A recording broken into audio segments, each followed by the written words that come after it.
In today's unpredictable markets, many investors focus on investing styles like growth or value, but there are actually more crucial areas that are often being overlooked, such as risk and portfolio volatility. While growth or value investing may offer attractive returns, but being able to understand and also manage the volatilities in our portfolio is in fact a key to building a portfolio that thrives in both the calm and also the turbulent times. So by focusing on risk management rather than just only focusing on the style-based investing, what we want to achieve is to get better risk-adjusted returns and to protect our wealth from market swings. With some of the top holdings of the S&P 500 now being closer to their all-time highs, such as Amazon, Meta, Apple, right? There is no better time for us to be covering on this topic. And it also doesn't help that right now, if you take a look at the S&P 500, the top 10 holdings of the S&P 500 now makes up close to 40% of the S&P 500 weightage, right? Which means to say that today, in today's time, the S&P 500 ETF, say the SPY ETF, it is no longer as diversified as it used to be in the past. So with such a context, in this video, we'll be exploring why managing volatility and also understanding the uncertainty should be at the forefront of every investor strategy, leading to more stable, more consistent, and also more resilient portfolios, especially during uncertain markets. And that is also what we believe in ourselves personally at the Joyful Investors when we build out our Moneyball investing portfolio when it comes to the asset allocation. So coming into 2025, the new year, right? At this point in time where the video was done, many of the growth stocks, especially the tech names, they were trading at much higher valuations thanks to the tech-led market rally, right? And the AI narrative. Now, however, these high valuations going forth can only leave these stocks more vulnerable to any significant changes in outlook for the economy.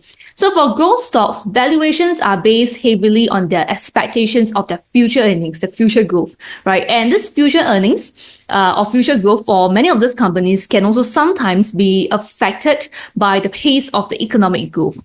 So at some point in time, the high valuations may become a liability when the market isn't able to be surprised anymore, right? Or when the market then realizes that they may have overpaid for the future growth.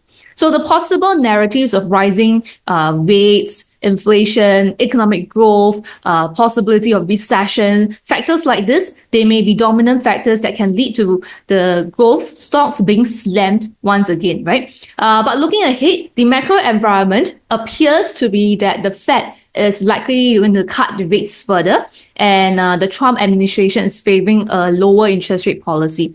So let's look at how we may then take some risk off our portfolio with the markets getting toppish potentially going forth. And this same consideration or thought process will always apply in the future as well for such a context.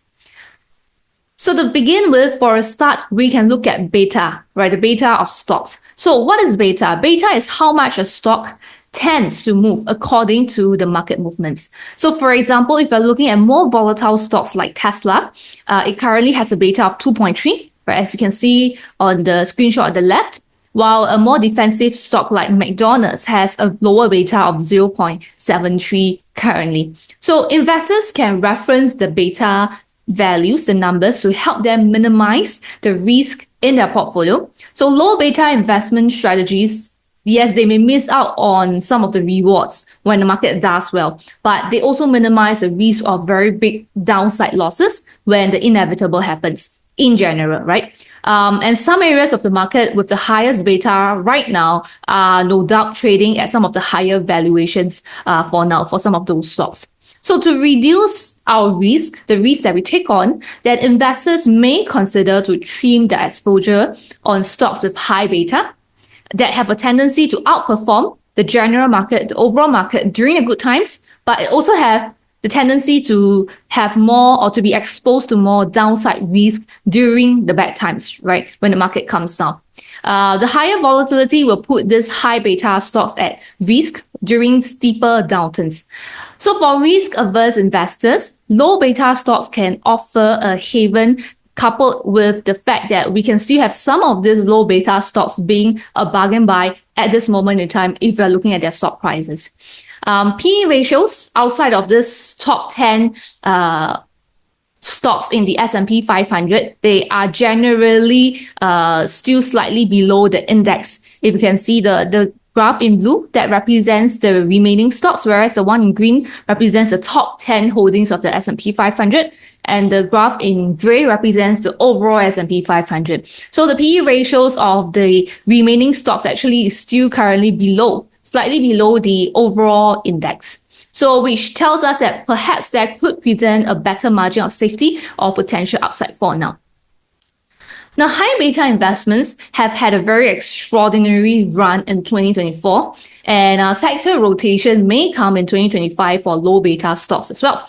In fact, we have already seen them playing out nearer towards the end of 2024, and we shared back then, this was shared on the Investing Note platform and also on our public Telegram channel as well.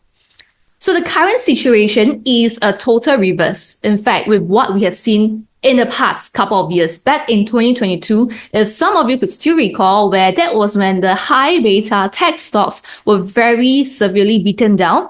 They were trading at low valuations back then, which our students and ourselves, we have entered more aggressively to accumulate positions of such stocks back then in 2022. So this was what happened back in 2022. You can see that high beta stocks belongs to the sectors that are under the tech sector, right, which were trading at much lower valuations back in 2022. Okay, and if you look at in terms of the beta, so for instance, the one in purple, that is tech, right, which is over here. Then communication services, where we have some of the big tech as well, that is under here, this dark red ones, and also perhaps some of, like, say, Amazon, right, is under consumer cyclical, which is the orange one over here. So you can see that they are under the higher beta range as compared to the other sectors back then in 2022. Okay, but in terms of their valuation, they were actually being beaten down back then in 2022, which was when we took the opportunities to accumulate much or more of those big tech stocks back then in 2022. So right now, in the current markets, it's all about deciding how much risk that we want to carry, we want to take on for our portfolio, while most of the things will drop during the next big pullback, the big crash. But we can look for investments that may not fall as steeply as others. So moving on to this would bring me to the next point on how we believe that in investing and in portfolio management, it revolves around selecting a risk posture, right? Either you want to be more aggressive, that means on the offensive stance, or being more defensive, right? Taking the defense stand. And the core decision in investing is determining how much focus that you want to place on capital preservation versus growth. And what happens is that it's usually weighted more on one than the other side, right? More on one side over the other. You usually can't simultaneously emphasize both capital preservation and also the maximization of growth, right? Or in other words, we call the defense or the offense, right? It is a fundamental truth in investing. So when you view portfolio construction as a quest for the right balance between offense and defense, then your objective shifts from maximization to optimization of the portfolio. In other words, it's not simply about pursuing just wealth, but rather wealth that is achieved through a thoughtful manner and that is aligned with our investor current objectives, our investor goals, or our investor needs at this moment in time. While many believe that the aim of investing is to achieve the highest return possible, but if you take a look at the more experienced investors, you will see that they often recognize that the real goal in this journey sometimes may in fact be more about finding the best balance between return and risk, right? So following this principle, it can guide us towards assets with expected returns that sufficiently compensate for the risk that you take on. And therefore, it results in you having a portfolio with a strong potential for attractive risk-adjusted returns. Now, but even that isn't really the entire picture. And once you specify that normal risk posture that's right for you, you also face a choice whether you want to maintain that posture all the time or to choose to depart from it on occasion in response to the current market condition, the current market valuation, or the price movements of the market, and thus changes in the attractiveness of the opportunities that it may provide, which might increase your emphasis on offense when the market has been beaten down, or to increase your emphasis on defense when, say, the market is riding up, when it's riding high. Now, but regardless of whether your risk posture is fixed or whether it's variable, the bigger question is, how does one get there, right? You have to have a concept of the relationship between risk to return, right? Or risk to reward, how it works. Now, if we just do a quick search online, you will see a graphical representation of risk to reward as such, just like this graph over here. And in fact, there will be numerous graphs showing the risk to reward relationship that looks something like this, right? This straight line graph over here, which tells us that if we increase the risk that we take on, then that will give us increasing expected return or expected rewards. Or perhaps sometimes you may also come across a more sophisticated looking graph like this one, the efficient frontier theory, which was introduced back in 1952. And it talks about how the set of optimal portfolios that offer the highest expected return for a defined level of risk, or the lower risk for a given level of expected return. So this has been a cornerstone of the modern portfolio theory. Now, a key finding of this concept was the benefit of diversification, right? That's why you have this curvature for the graph. And it reveals how, if you do diversification, it would improve your portfolio risk to reward profile. And it also reveals that there is a diminishing marginal return to risk. So what we found is that such way of presenting risk to reward relationships in such graphs is too simplistic, right? The straight line, especially the straight line the straight line graph that you see earlier on in the previous slide, such a straight line relationship makes it look like higher risk would definitely lead you to higher returns, which isn't really the case in the real practical markets. So it simply oversimplifies the risk, right? So in practice, if you take a look, a better representation of risk to reward or risk to return relationship would be one that looks like this, a bell-shaped curve, right? To represent the different probability distributions turn sideways. So what this shows is that the returns from riskier assets are actually more uncertain. Take, for instance, if you are looking at a portfolio where it's made up of 90% stocks, okay, the third one over here, 90% stocks and 10% bond, you will see that you will be exposed to a wider range of outcomes that may happen both on the upside and also on the downside. So on the other hand, if you take on a portfolio where there's only 20% stocks and 80% bonds, then you will have outcome that is more contained. So the range of outcomes is more contained. Now we see that as the thing that we call risk increases, that means when we move from the left side of the chart towards the right side of the chart, by having a portfolio with more stocks and less bonds, right, or with more stocks with higher beta, it not only increases your expected returns, it also increases the range of possible outcomes. It becomes wider, and the bad outcomes also become more worse over here. So this entire chart would change everything that you thought about risk to return relationship, right, or what you thought about investing, right, if you view investing from this diagram. And it is an important concept for investors to learn about risk to return.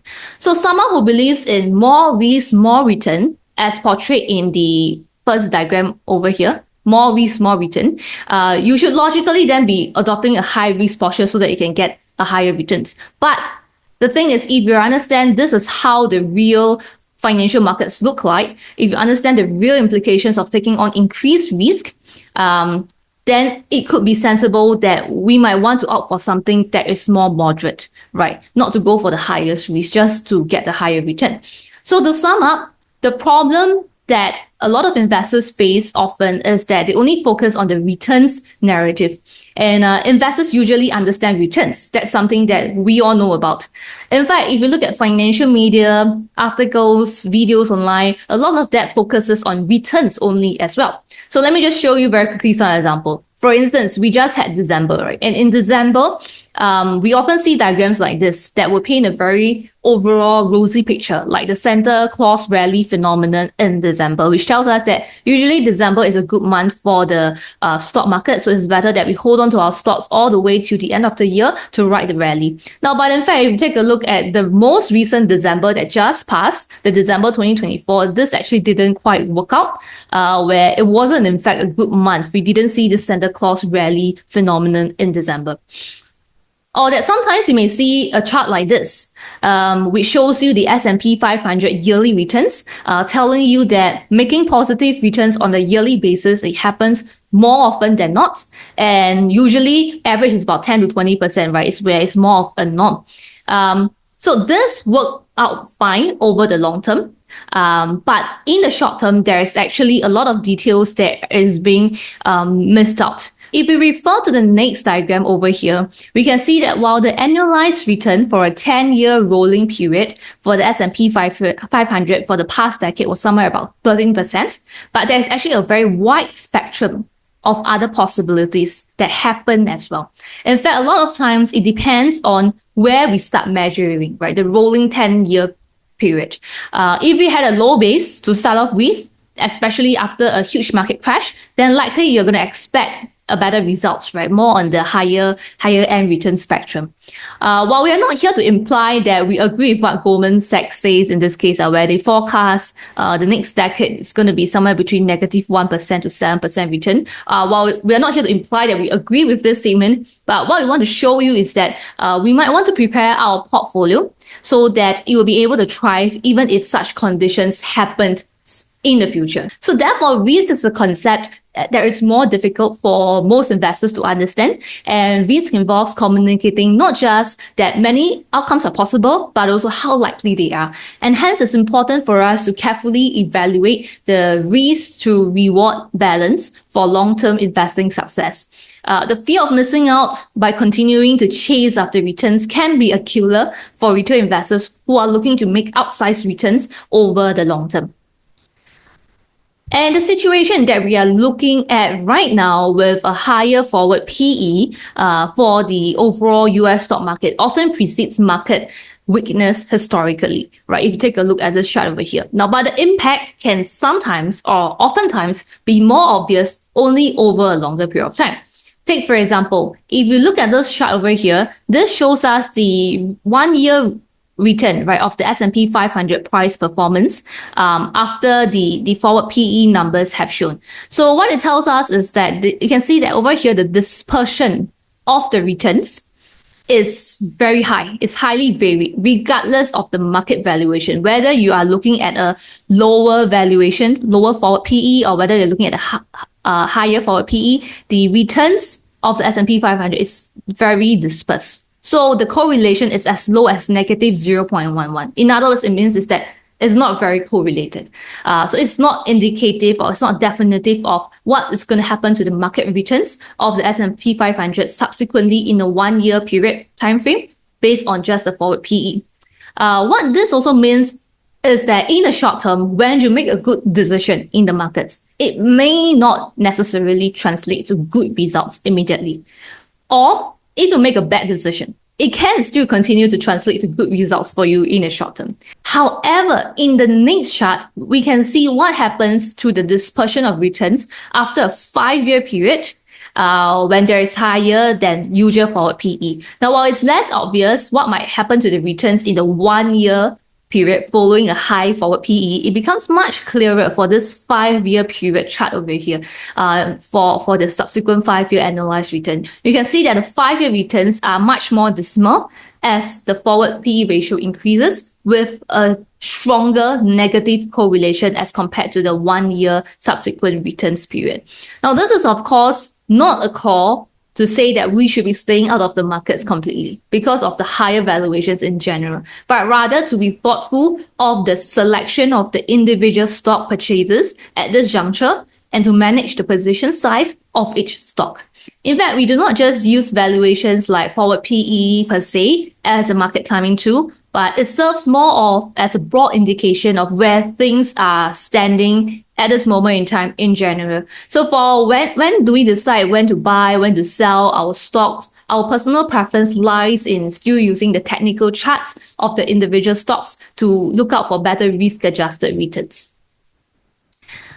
Separately, if you take a look at the households that are currently holding equities, right, as a portion of their assets, you can see that it's at a near record equity allocation percentage. While this may not hinder the short-term momentum, but the longer-term expectations for returns over the next decade should be approached with caution, right? So if you look over here, the one in blue line, it tells us the household stock allocation, the percentage, whereas the one in orange tells us the subsequent S&P 500 rolling 10-year total returns.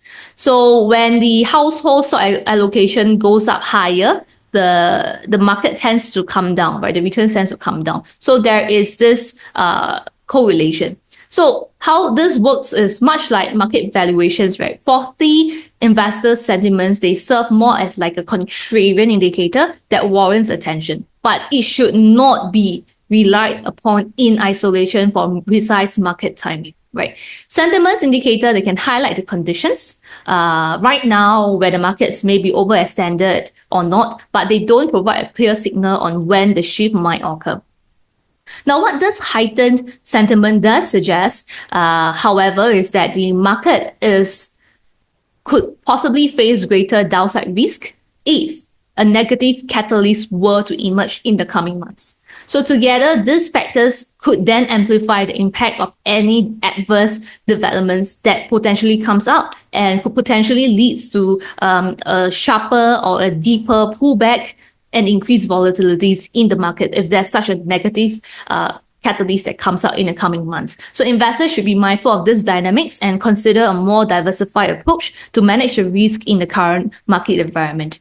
Because as investors, we want to invest in a manner where we can capture as much of the market upside, but also at the same time mitigating the downside risk in the event where we face high market volatilities. And this is also what we share in another of our YouTube video on how we position our portfolio for potential market crashes. We've put up the link in the description box as well. So in practice, we also applied this methodology to our Moneyball investing portfolio, which saw the portfolio up by about 27% in 2024 against the S&P 500. That was up by about 23%. So in blue, that is our portfolio return, whereas the one in green is the S&P 500 returns. So you can see that while we strive to get better risk-adjusted returns, the portfolio also did fairly well to keep in pace with the S&P 500 during the pullbacks. And higher potential returns on the upside does not necessarily translate to an equal amount of downside risk in times of higher market volatility, right, when it is done prudently. At the start of the year, we did slightly underperform. If you take a look at this point in time, we did slightly underperform the markets as we were still underweight in some of the AI-related tech stocks back then. But the portfolio managed to catch up in the remaining part of the year. So for investing strategies that focus on good risk to readjusted returns, during strong bull markets, underperformance is not unusual and it is to be expected as well in the short term. So taken together in this chart, this is what we mean by asymmetrical returns, which is something that we want to strive towards as investors, right? If you want to achieve better risk-adjusted returns over the long term. So it's like, being able to achieve a scoreline of 4-1, 3-0, 5-2, in a sports game where you try to score more than you concede the goals. And that is the secret to doing well over time in investments. So for those of you who may wish to take a further step to learn more about our Moneyball investing methodology, how we can achieve asymmetrical returns by mitigating our downside risk, you're also invited to join us for our upcoming in-person workshops, which you will get to learn some of the intricacies of our investing process, our thought process, and mindset, right? So I'll leave the links in the description box below, or you can just scan this QR code or head on over to this website, thejoyfulinvestors.com/learn. And lastly, on behalf of the Joyful Investors team, here's wishing everyone a happy Chinese New Year in advance, and make 2025 count, and see you guys again soon.